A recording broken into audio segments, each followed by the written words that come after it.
My boyfriend Robin and I share a lot of things in common, except for the one thing, how we react to each other's mistakes.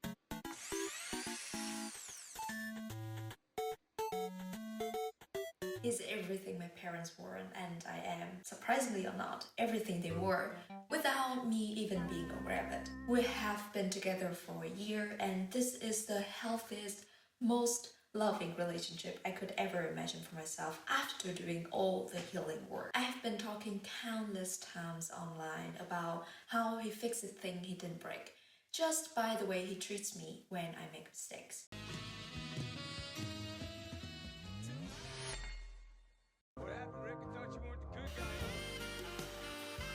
But it only came to my attention last weekend when it boiled me seeing the countertop he wiped wasn't all clean, that there are still pathways in my brain that wire to the past. Mistakes and failure are inevitable and most important parts of learning and growing, but most of us don't have the best relationship with it. It's natural that we don't want to fail or to make mistakes. Success feels good, failure feels bad, and consequences of failure feel much worse. That's universal perception, right? However, what success and failure mean to each and every one of us aren't always the same. What they mean to each generation is even further apart. For my parents who grew up in the war, success meant to survive. For me and you, success meant to be alive, to have a life. For them, failure meant death. And that very same meaning of failure got passed down to me, even though I would never be dead by a bad grade. My name is Anne. I talk about emotional intelligence and emotional freedom. And this channel is where every feeling is felt, articulated, and accepted, not judged. So if that's something you care about, you should subscribe and stick around. Before the shadow work, my reaction is the direct reflection of how my parents react to their own mistakes. Mean, suppressed, blaming myself, talking badly about the mistakes and about myself in general. Something like, it's so annoying. I should have done better. I should have known better. It's me, hi, I'm the problem, it's me. Almost like if I have to degrade and shame myself for my mistake first, no one could do that to me anymore. Here's what actually happens. Out of guilt and shame, I play the victim role and blame myself before others could. Have a full sense of responsibility and denying accountability of what actually happens. Even though it was never my intention, that reaction is a manipulation of others' empathy for me as a person and exploited to avoid taking real accountability for the mistake. My focus and intention are placed entirely on myself, my egoistic self, to take compassion, forgiveness, and even pity from others. Rather than improving the situation, I only try to prove myself as worthy of their care and attention from the victim role. This reaction is destructive because it generalizes all types of results that deviate from expected outcome as mistakes, rather than recognizing that sometimes it's just a part of the process. You shouldn't be mad at a baby who couldn't run before it learned to fall and to walk. You shouldn't be mad at yourself to be stutter, speaking in a foreign language before you could be fluent. You shouldn't feel guilt or shame for trying. After I formed the habit of defending my younger self, how I react to my own mistakes looks drastically different. The voice in my head says, oh, so it happened. Oopsie oops, I made a mistake. Lessons learned. It's alright. Rather than describing myself as something or assigning bad traits to my personality, I can separate that bad outcome from myself, my true self. Here's what actually happens. Describing and acknowledging the situation objectively without judgment, taking responsibility for my mistakes without being mean about it. Objectively is not much different from saying, I brought the grocery earlier, so I got to cook a meal now. I made a mistake earlier, so I got to learn from it and fix the problem now. What's changed? I focus only on improving the situation, not proving myself as anything, because an external situation doesn't define me as a person. Rather than guilt, I've made a mistake, I did wrong, and shame, I am bad, I am less because of what I did. I regret the mistakes, which creates motivation to take action. And this reaction is reflected directly by the way Robin reacts to my mistakes. How my boyfriend reacts to my mistakes. Before we were together, I used to calm myself down, but now I can feel the warmth in my belly and I'm immediately grounded, knowing I can call him when things go south. That's not only trust, but also psychological safety, which aren't always necessarily the same thing. Trust means I knew exactly the reactions of my parents to my mistakes and actively decide against it because it wasn't safe for me to open up. Psychological safety means I knew it's okay for me to make mistakes and learn, and that I am not alone and my worth isn't tied to my mistakes. In trust, there's not always safety, but in safety, there need to be trust. What psychology says about mistakes? Dr. Amy Edmondson talks about this concept in her book, The Right Kind of Wrong, where she found out the best team makes more mistakes than a dysfunctional one. Of course, not per se, people make just about the same amount of mistakes. What makes a team a good one is that people are allowed to be open about it and learn from it. She says psychological safety helps people be able to discuss mistakes and learn from them. Your perception of whether it's safe to speak up is shaped by how people around you react to things that you and others say and do. Psychological safety is being able to be honest about small things before it snowballs into a larger failure. Here's a little graph I found on Pinterest from Heidi, showing different level and signs of psychological safetyness. On the lower half, we got typical destructive behaviors. Gossip, talking badly about others make me feel less worse about myself. Forced assimilation, I obeyed my parents out of fear rather than respect.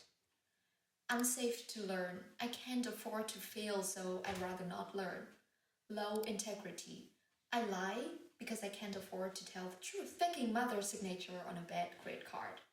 On the higher half, we have safe to make decisions, speaks in meetings, learn from failures, work on weaknesses, confidence, safe to be vulnerable, to be authentic, to collaborate, and safe to challenge.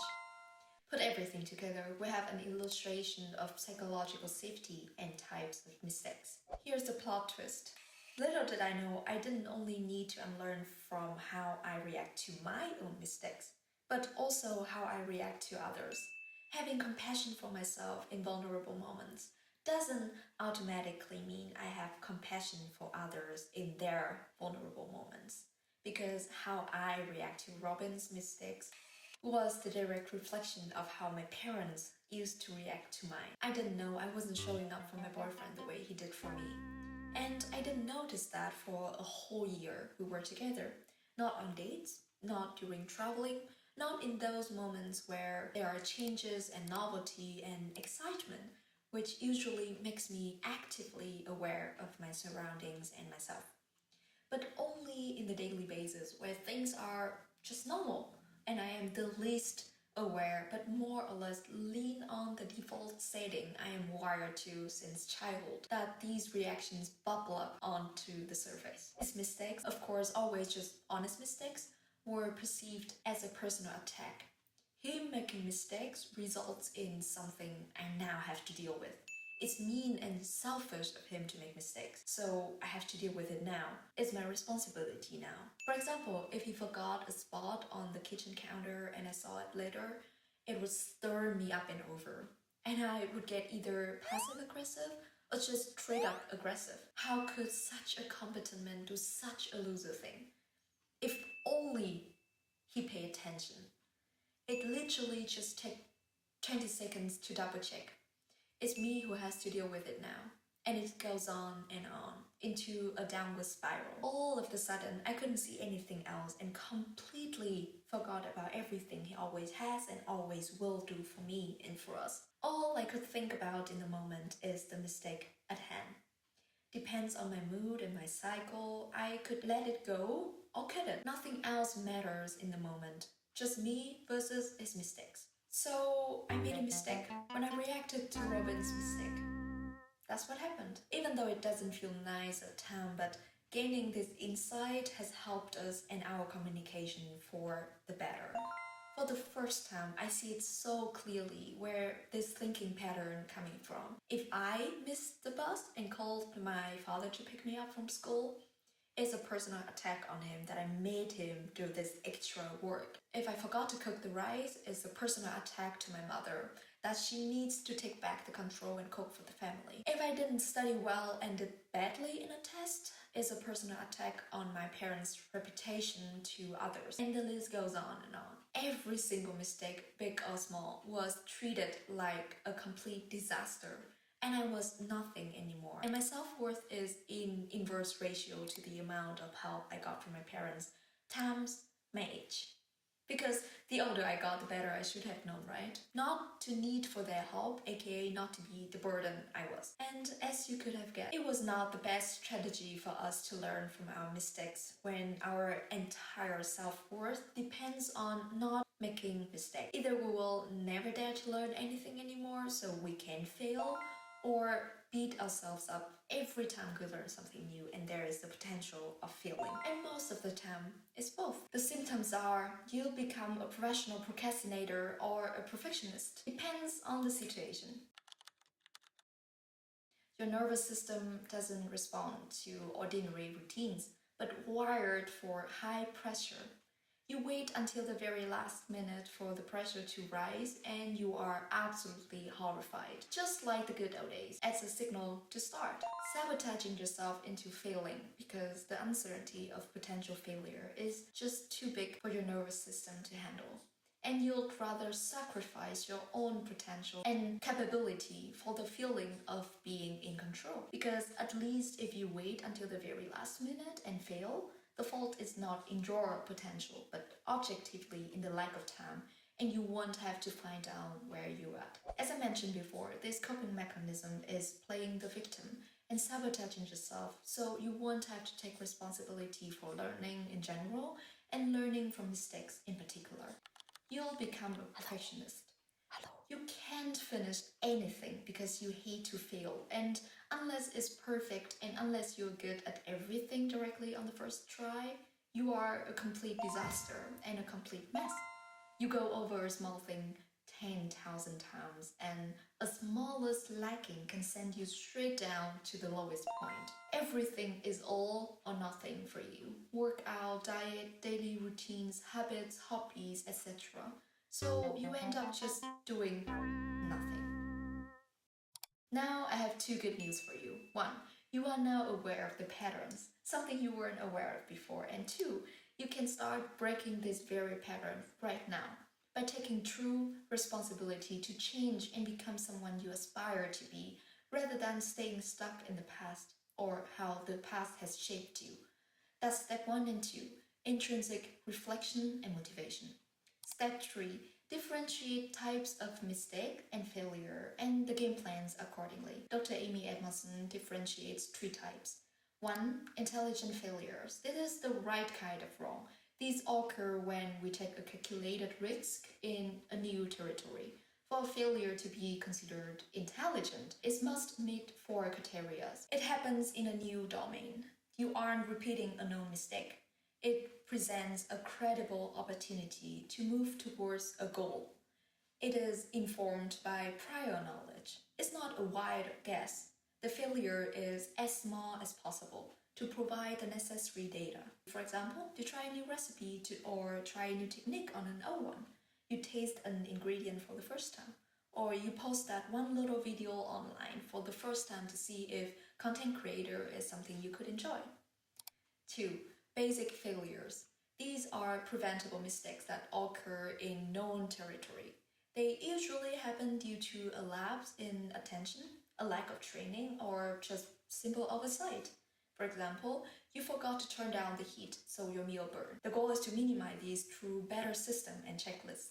3. Complex failures. They occur when multiple small factors, none of which could cause a disaster on their own, align in just the right way to cause a breakdown. They often happen in complex systems made of a variety of factors. It's made of a little bit of bad luck and minor technical glitch, and a communication breakdown happen simultaneously. The goal is to catch these early warning signs before they snowball into a major catastrophe. For example, imagine a couple, Sarah and Mark. A. Mark had a grueling day at work and is emotionally depleted, meaning his patient reservoir is a zero. B. Communication lack. Sarah mentioned she was overwhelmed with household earlier via text, but Mark missed the message because his phone died. C. Environmental pressure. The house is currently a mess because they are hosting a family event the next day, raising the stakes of the environment. And D. Historical baggage. Both partners have a passive attachment communication style, meaning they've been avoiding a difficult conversation about chores for months rather than addressing it. This is complex because no single factor was fatal. The system of their relationship, their communication habits, their external schedules, their emotional states all glitch at the same exact moment, and it's hard to predict. The right way to handle a complex failure in a relationship is to debrief without blame. Instead of arguing about the trash, the couple needs to look at the system. We both got overwhelmed because our communication broke down while we were both stressed. How do we make sure we check in better when life gets busy? That's all I have for you for today. Thank you for making it this far. I hope you have more compassion for yourself and others to learn and make the best out of your mistakes. If you like this video, you can check out these other two about mindset shifts and self-development. I love you, and I'll see you next time.